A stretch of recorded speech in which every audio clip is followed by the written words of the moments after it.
Hi, welcome back to On the Road's Points and Perks. I'm so glad you're here today. We're going to dive deep into the topic that can feel a bit intimidating. But trust me, understanding it is one of the most powerful things you can do for your financial future. Last week I started talking about the game of points and rewards, but I realized I got a little bit ahead of myself. After all, you can't really play the game until you have all the right tools in your wallet.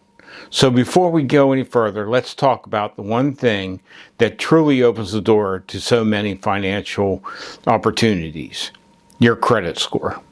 We're Kim and Doug with On the Road. Come join us for our slow travel adventures around the world.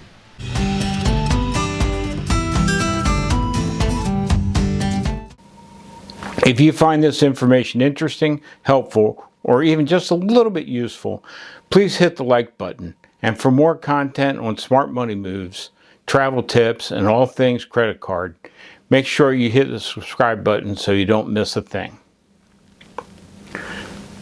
We're here to help you unlock incredible deals and perks using credit card points. While we're not financial advisors, we'll share our experiences to help you get more from your spending. Now let's get into it. We'll demystify the credit score together. We'll explore what it is, why it's so important, and most importantly, what makes it up and what can cause it to go down. This isn't just about getting a credit card. It's about being able to buy a home, get a car loan with a good interest rate, or even rent an apartment without a hassle. What is a credit score? Think of your credit score as your financial reputation. It's a 3-digit number that tells lenders how likely you are to pay back money you borrow. Lenders use this score to decide whether to approve you for a loan or a credit card, and they also use it to determine your interest rate. Here's a table that outlines the scoring ranges. Below 579, poor. 580 to 669 is fair. 670 to 739 is good.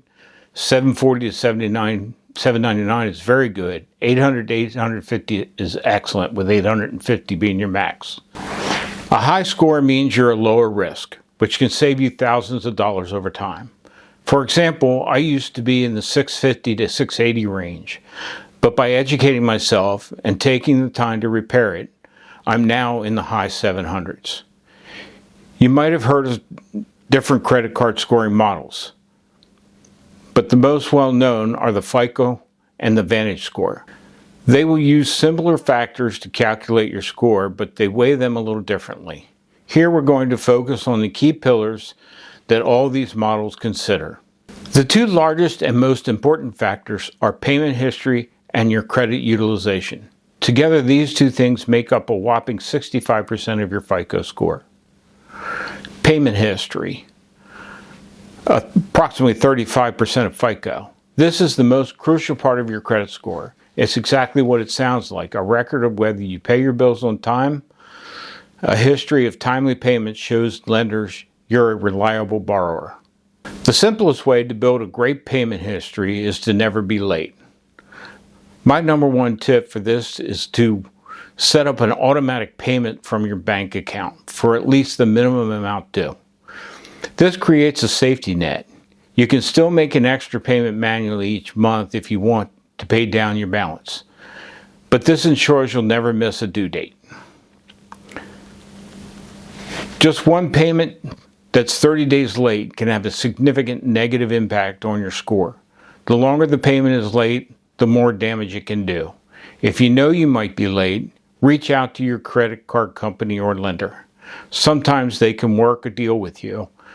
For the points game, balances need to be paid in full every month, as late payments will also negate the value of any earned points. Your credit utilization. This is the percentage of your available credit that you're actually using.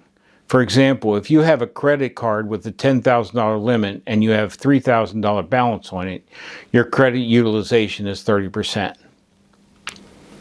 The general rule of thumb is to keep the percentage as low as possible. Experts often recommend keeping your utilization below 30%, but honestly, the lower you can keep it, the better. Aiming for under 10% is fantastic. You can achieve this by making sure you're not maxing out your cards and by paying down your balances throughout the month, not at the end of the billing cycle.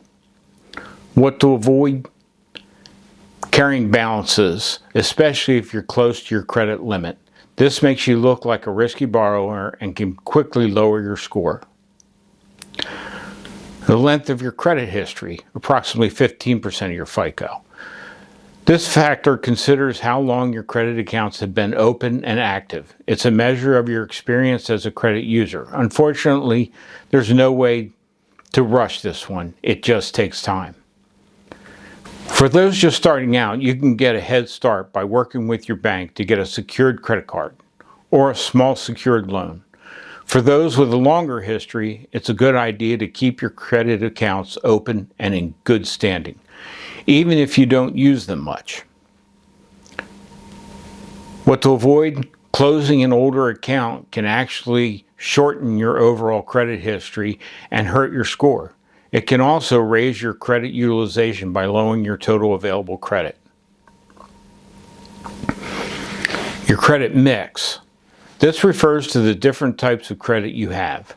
The scoring systems prefer to see a healthy mix of both revolving credit, like credit cards, and installment loans, like car loans and mortgages.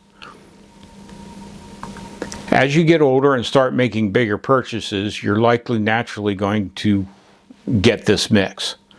For example, a student loan or a car loan can add an installment loan to your credit profile, which, when managed responsibly, can be a big positive.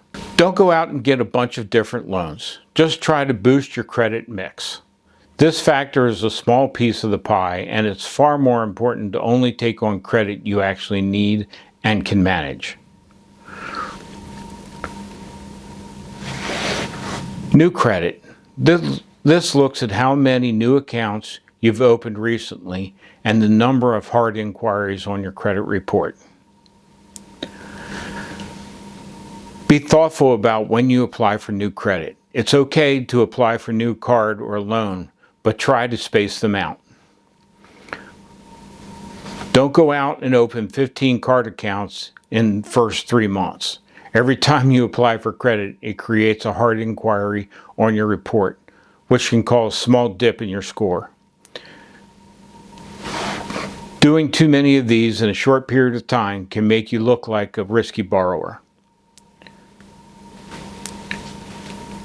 So in the end, what to do and what to avoid. To have a positive influence on your credit score, remember these 5 things. Always pay your bills on time. Keep your credit utilization lower. Maintain a long credit history. Have a healthy mix of credit. Limit new applications. Conversely, the things that will tend to lower your score are late or missed payments, which also kill your point valuations, high credit utilization, opening many new accounts in a short period of time, closing older accounts,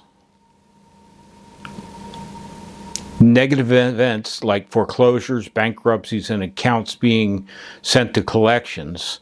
These can have a more severe and lasting impact. Building a great credit score is like a marathon, not a sprint. It takes time, patience, and consistent responsible behavior. But the payoff is immense. It gives you freedom, flexibility, and a huge financial advantage. So with this knowledge in hand, you can now be ready to start thinking about cards themselves, which is exactly what we'll dive into next week. What's your biggest question about credit scores and managing your finances? Let me know in the comments below. If you learned something new today, please give this video a like. To stay up to date on all your future videos about credit score strategy and credit card strategy and travel, be sure to subscribe and ring that notification bell. We'll see you again on the next one. Thanks for watching.